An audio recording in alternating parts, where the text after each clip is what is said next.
Bienvenido a nuestro estudio de Primera de Corintios. Hoy queremos ver uno de los discursos más personales de Pablo, donde aborda temas de sexo y matrimonio. Primera de Corintios 7 es visto por muchos como el manual de matrimonio de Pablo, pero con frecuencia se malinterpreta. Tomemos un tiempo para estudiar qué es lo que Pablo quiere que sepamos sobre estos temas íntimos. Pablo comienza el capítulo 7 citando una parte de la carta que le escribieron los creyentes de Corinto.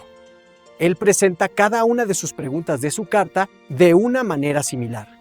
Dice en el versículo 1, ahora bien, acerca de las cosas acerca de las cuales escribiste. Luego la cita, bueno es para el hombre no tocar mujer. Esto establece el contexto para el resto del capítulo, ya que Pablo está respondiendo a esta misma afirmación y al parecer a la confusa cosmovisión que se encuentra detrás de ella. La respuesta de Pablo a esta declaración nos muestra que hay dos tipos de personas en la iglesia de Corinto. Algunos de ellos quieren aferrarse a algunas prácticas sexuales paganas por las que se conocía a la ciudad de Corinto. Pablo ya se ha referido a este tipo de inmoralidad. Él resume su respuesta a estas personas en 1 Corintios 6:18 diciendo, huye de la inmoralidad sexual. Pero otros en la iglesia están demasiado ansiosos por dejar atrás sus vidas pasadas.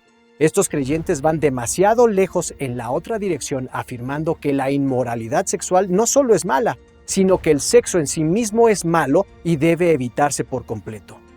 Pablo enseña que ambas posiciones son extremos que deben evitarse. El punto clave aquí es que la intimidad sexual es buena dentro de cierto contexto y que cualquier actividad sexual fuera de ese contexto se considera inmoral. En última instancia, estos creyentes malinterpretan la bondad de la creación de Dios, una creación que incluye el matrimonio y el sexo. Pablo llama al matrimonio un regalo de Dios en 1 Corintios 7:7. En nuestro deseo de vivir una vida santa, Pablo dice, no llames bueno a lo que Dios dice que es malo, y no llames malo a lo que Dios llama bueno. Usando su declaración para darlo a conocer, él acusa a ambos diciendo en 1 Corintios 7:2, pero a causa de la inmoralidad, cada hombre debe tener su propia esposa, y cada mujer debe tener su propio esposo. Entonces, es bueno que un hombre no toque a una mujer que no sea su esposa, pero en el matrimonio debe ser normal. El matrimonio, según las Escrituras, es la unión de una sola carne. Los dos se vuelven una sola carne, como leemos en Génesis 2:24. Esta unión es la base del matrimonio y conlleva por naturaleza ciertos deberes o responsabilidades que cada uno tiene para con el otro. Algunos en Corinto parecen estar predicando la castidad dentro del matrimonio y traicionando estas obligaciones. Así que en el versículo 5, Pablo tiene que decirles que despierten. No se nieguen el uno al otro, a menos que sea de acuerdo mutuo por algún tiempo para que se dediquen a la oración y vuelvan a unirse en uno para que no los tiente Satanás a causa de su incontinencia. En este versículo Pablo destaca un aspecto importante de esta unión de una sola carne. Es una protección contra la tentación. Pablo agrega en el versículo 9, pero si no tienen don de continencia, que se casen, porque mejor es casarse que quemarse. Además de todas las alabanzas que Pablo tiene por el matrimonio y el orden divino en otras partes de las Escrituras, aquí Pablo ofrece el matrimonio como la mejor protección contra la tentación de participar en prácticas sexuales inmorales. Pablo está muy preocupado por la inmoralidad sexual y está convencido de que las personas se mantengan sexualmente puras. Se ha notado que Corinto era una ciudad llena de perversión sexual, pero quizá un aspecto más de su cultura nos ayude a comprender el gran desafío que enfrentó la iglesia. La prostitución era común en Corinto, porque estaba ligada a la práctica religiosa. Una forma en que la gente adoraba a los dioses era a través de prácticas sexuales en el templo. Esta práctica sexualmente inmoral estaba ligada a la devoción religiosa a los dioses. Tal vez puedes ver qué tan difícil fue volver a entrenar a las personas para pensar de manera diferente sobre el sexo y Dios, si esto era todo lo que sabían antes de convertirse en cristianos. Para aquellos creyentes que provienen de ese trasfondo, Pablo enseña que el matrimonio es una forma de permanecer sexualmente puros mientras se evita la tentación.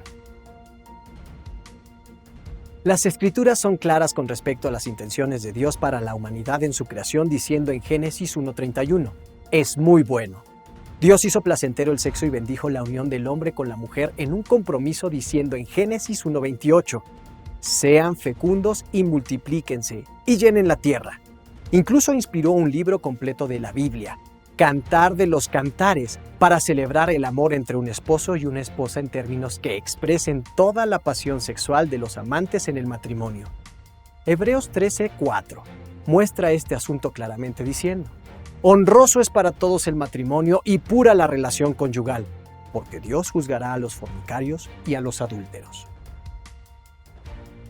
Ahora, habiendo defendido la bondad del matrimonio, Pablo pone su atención a un tema relacionado, la soltería.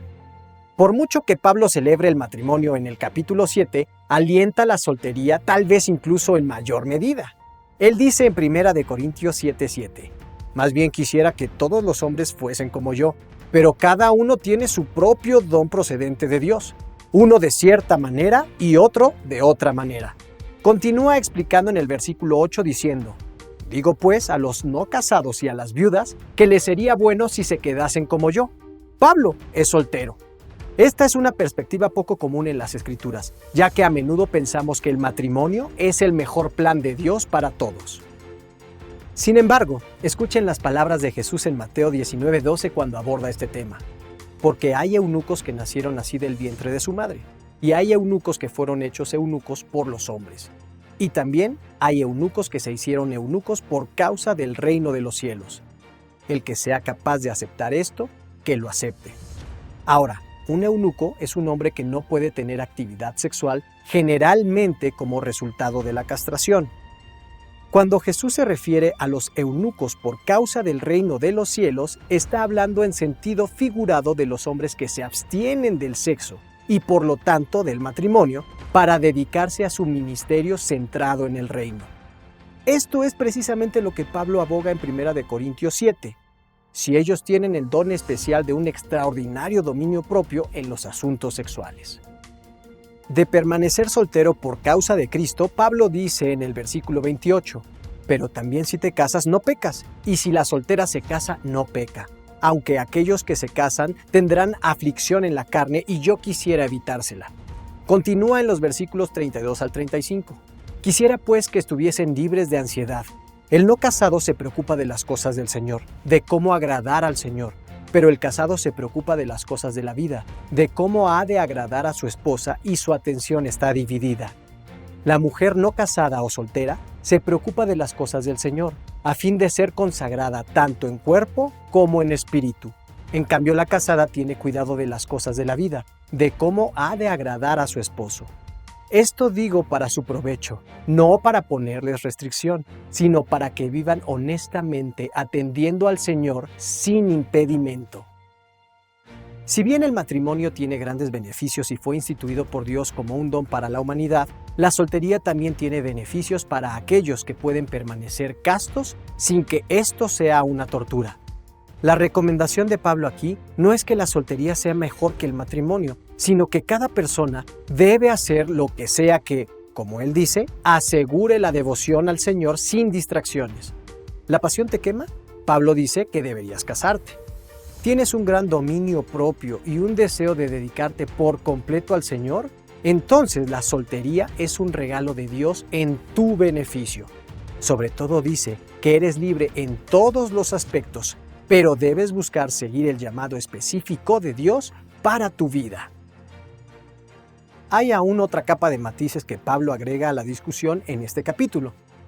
Dice en los versículos 26 y 27, pues a causa de la presente dificultad, bien me parece que al hombre le sea bueno quedarse como está. ¿Estás ligado a esposa? No procures desligarte. ¿Estás libre de esposa? No busques esposa. Luego pasa a explicar en los versículos del 29 al 31 diciendo, pero les digo esto, hermanos, que el tiempo se ha acortado. En cuanto al tiempo que queda, los que tienen esposas sean como si no las tuvieran, los que lloran como si no lloraran, los que se alegran como si no se alegraran, los que compran como si no poseyeran, y los que disfrutan de este mundo como si no disfrutaran de él, porque el orden presente de este mundo está pasando. Aquí Pablo está poniendo la cuestión del sexo, el matrimonio y la soltería dentro del contexto más amplio de lo que él llama esta angustia presente. A medida que tratamos de entender lo que a la comunidad cristiana en todo el mundo quiere decir con esta angustia, encontramos que tiene en mente tanto una visión cercana como una visión lejana. Visto de cerca, esta angustia presente se refiere a la gran persecución que vino sobre la comunidad cristiana en el mundo romano. Esta persecución provocó la muerte de miembros de la iglesia primitiva y eventualmente consumió las vidas de Pablo y la mayoría de los apóstoles. Es esta persecución la que le da urgencia a gran parte de la predicación de Pablo, sabiendo que no tiene mucho tiempo para cumplir su misión. También sabe que lo mismo es cierto para muchos de los que leen su carta. Por lo tanto, dice que el tiempo se ha acortado. Muchos lugares en el mundo de hoy están experimentando este tipo de persecución. El consejo de Pablo está escrito especialmente, aunque no exclusivamente, para aquellos que viven en tales condiciones. En tales casos en que surge esta adversidad extrema, la vida tiene bastantes complicaciones y es bastante difícil ser devoto del Señor. Pablo dice que es para su beneficio que permanezca como está, ya sea casado o soltero. Concluye en el versículo 20. Lo importante es guardar los mandamientos de Dios. Este es el objetivo que tiene en mente a lo largo de toda esta carta. Haz lo que Dios te ha llamado a hacer y haz todo lo que te permita estar completamente dedicado a Él. Al mismo tiempo, Pablo tiene en mente una visión lejana al escribir estas cosas. Él dice al final del versículo 31, porque el orden presente de este mundo está pasando. Esta declaración trae a la mente la destrucción de este mundo en los últimos tiempos y la esperanza de la nueva creación. Es probable que Pablo, como casi todos los creyentes de la historia, crea que el regreso de Cristo ocurrirá pronto. Él ve su persecución actual no como un incidente aislado, sino como un síntoma de un mundo que se acerca a su fin. No se equivoca en esta creencia, ya que el regreso de Cristo podría ocurrir en cualquier momento. Por lo tanto, dice que debemos vivir como si no se nos prometiera otro día en este mundo. Una vez más, su objetivo es nuestra devoción total al Señor, sin problemas de otros compromisos y sin las pasiones insaciables que nos distraen. Para terminar, recuerda que ya sea que estés experimentando la angustia actual de la persecución o que estés esperando el día en que este mundo pase, el mensaje de Pablo para ti es el mismo. En 1 Corintios 6:18, Pablo dice, huyan de la inmoralidad sexual y dedíquense al Señor. En el matrimonio puedes hacer esto permaneciendo fiel a tu cónyuge y cumpliendo con tu deber marital de intimidad sexual. En la soltería puedes hacer esto eliminando todas las distracciones y dedicándote completamente a Dios. Ambos son dones de Dios para tu beneficio, para que puedas glorificar a Dios en tu cuerpo.